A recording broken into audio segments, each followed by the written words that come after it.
Alright, it's Christopher Fox once again, and this is a request this time for Jaden.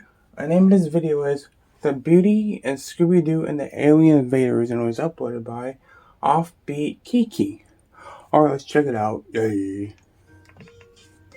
I remember this movie, Scooby-Doo. 6 to 8 shows, depending on who you ask, and 4 television movies, the Scooby-Doo franchise was struggling. Get in the water. Of 5 friends Right investigating mysteries and monsters, ending in a mask-off, human was behind it the whole time reveal, was losing steam.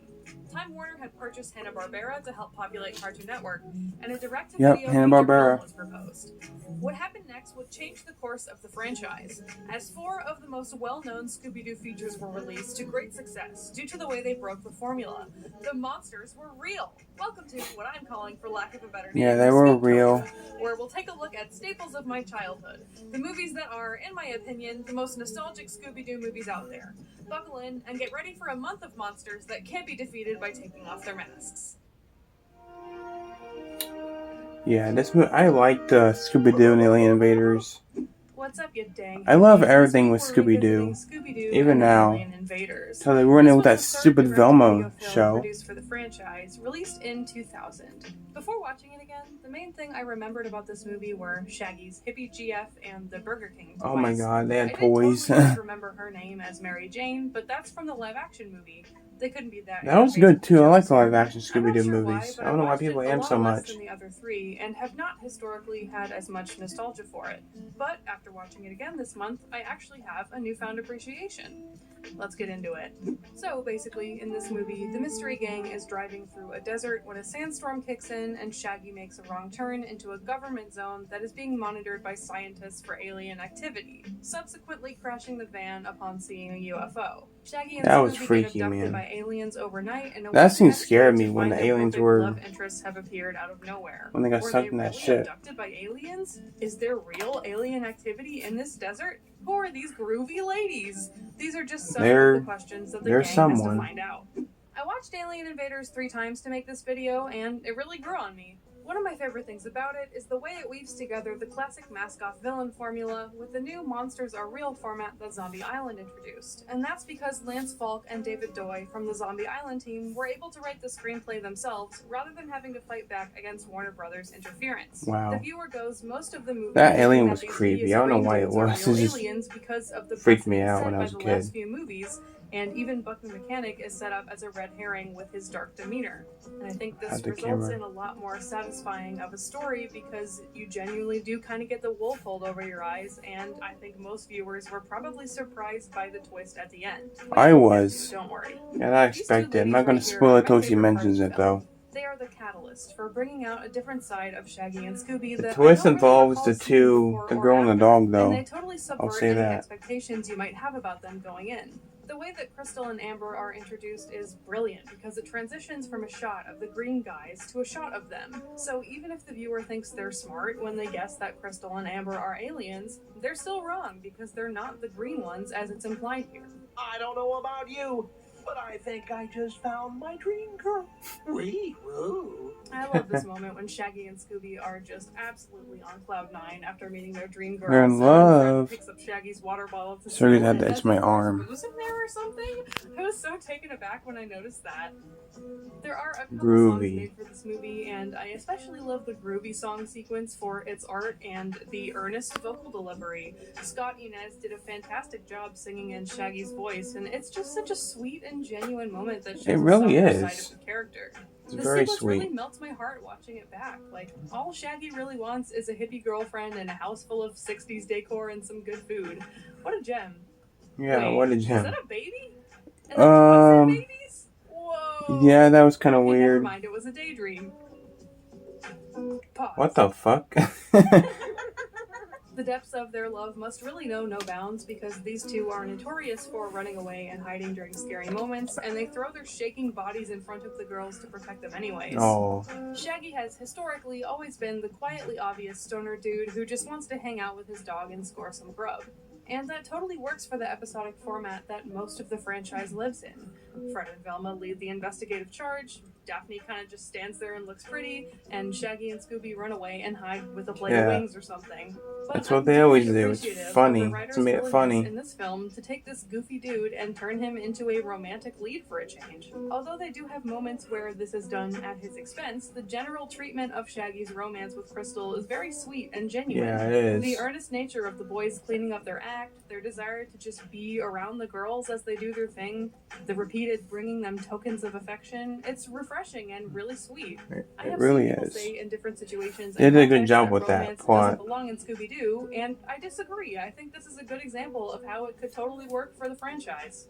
Ultimately, I think the love arc is quite sad because Crystal and Amber seem perfectly made for Shaggy and Scooby. They do, they were designed obviously. as bait, but they actually just happen to be genuinely the perfect matchup due to happenstance. And they're from a different planet and will never see each other again after the end of the story. Damn, can they just get a win? I will never ship Shaggy and Velma again. I genuinely hope that someday... Every time Shaggy and Scooby crosses a girl, they end up being either the villain or the monster of the movie. Alright. Another Burger King Big Kids meal? Yeah, why would... Boy, Burger King come out with Scooby-Doo. It was a good cartoon, but the toys were like not that exciting.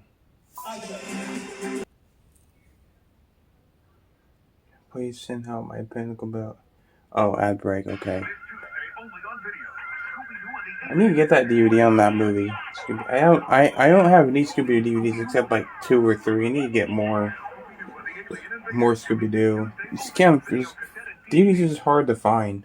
Scooby-Doo. So we talked about some of the strengths. Let's talk critiques and concerns.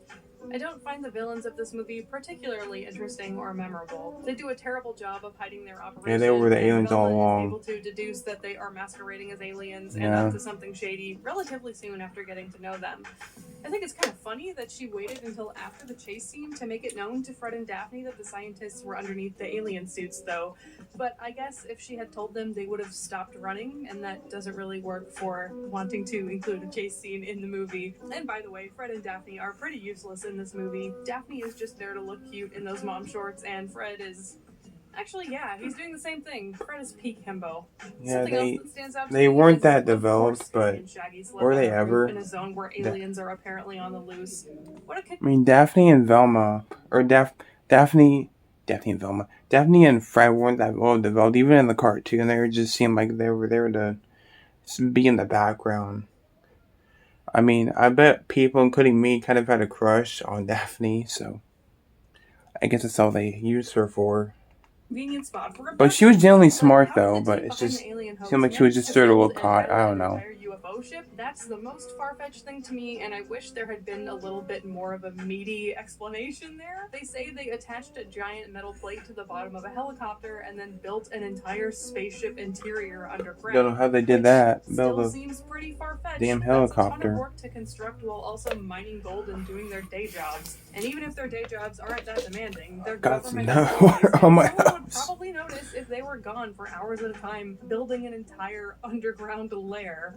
I gotta say, I don't love the sound of the song that plays during the chase segment, but I do think it's pretty cool that they had a whole song written for the chase scene, just like they did with the aliens are cool looking, but they weren't that intimidating like you find them as a kid. Okay, for these 10 seconds of the song, we gotta talk about them being chased down this tunnel or whatever, and like having to time the lyrics to what's going on, but they did a great job. Anyway, the final reveal of the movie is that Crystal and Amber are the real aliens in the story, which I find to be wonderfully subversive. The story is set up so that you might think they have ulterior motives or secretly be working against the mystery gang, but they don't, and they're not. And I think it's really fresh and satisfying that they're on the gang's side the entire way through. Yeah, they help them, even though they're monsters. The only other time I can think of where the gang... I like the design of them, aliens. They're pretty cool looking. I'm forgetting something, so let me know in the comments. Their designs are pretty dope. I love that they are cool looking. Humanoid and sad that they're not human, but it's really sweet to me that Shaggy and what are you gonna care do about these girls so much. They don't even care that they just fell in love with aliens. They just want them to be okay. I just wish that, well, you know. Huh. I'm looking for someone too. Scooby-Doo and the Alien Invaders was the last cell The ending was film made by a the Zombie Island team. downer for As the sure, fourth but one, it was Cyberchase, so moved to well digital done. animation, and the last one that they were able to write themselves. As a result of the team being able to create without corporate intervention, It was well done where it's not too a sad. story that holds up for me even without the nostalgia factor. The script answers every question that gets raised: the hows and whys of the scientists' alien scheme, why the mechanic has such a sullen demeanor, and even why Crystal's aesthetic and personality is such a perfect fit for Shaggy. The television broadcasts you picked up were sent back in the 60s. Oh, we thought all Earthlings dressed this way. Hey! Why mess with a classic look? The team put in the necessary effort to tie everything together, and that's one of the several reasons why I think this film is stronger than its successor, Cyberchase. It was definitely a strong movie, Scooby-Doo. Because they understood both the core of the franchise and the new direction that they were trying to take it in. Scooby-Doo and the Alien Invaders try something new with a romance and the ending twist, but it's still a Scooby-Doo mystery at its core. It takes the formula and complements it in a way that was for funny. an hour rather than 22 minutes. I forgot what they call that thing. Let me know in the comments below if you know what they call that.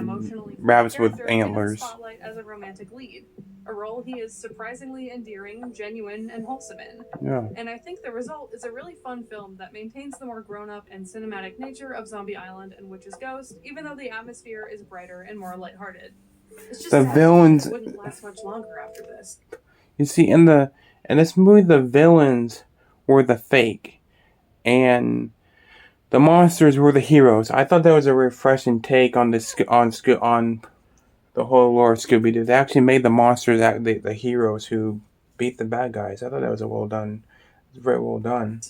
What do you think of Scooby-Doo and the Alien Invaders? I loved it. I still love it. 4 movies in your list, and is there another Scooby-Doo movie that you actually like more than this one outside of those 4? I mean, Zombie Island is good, but anything else you'd like to share this I think is better because I love aliens. So wrong, etc. You know the drill at this point. Next week we're gonna go back in time once again and take a look at Scooby-Doo and the Witch's Ghost. So get excited, take care of yourself, stay hydrated, tell your friends you love them because you never know when they're gonna go. And I'll see you in the next one. Bye. Yeah, I always loved Scooby-Doo and the Alien Invaders. I thought it was really good.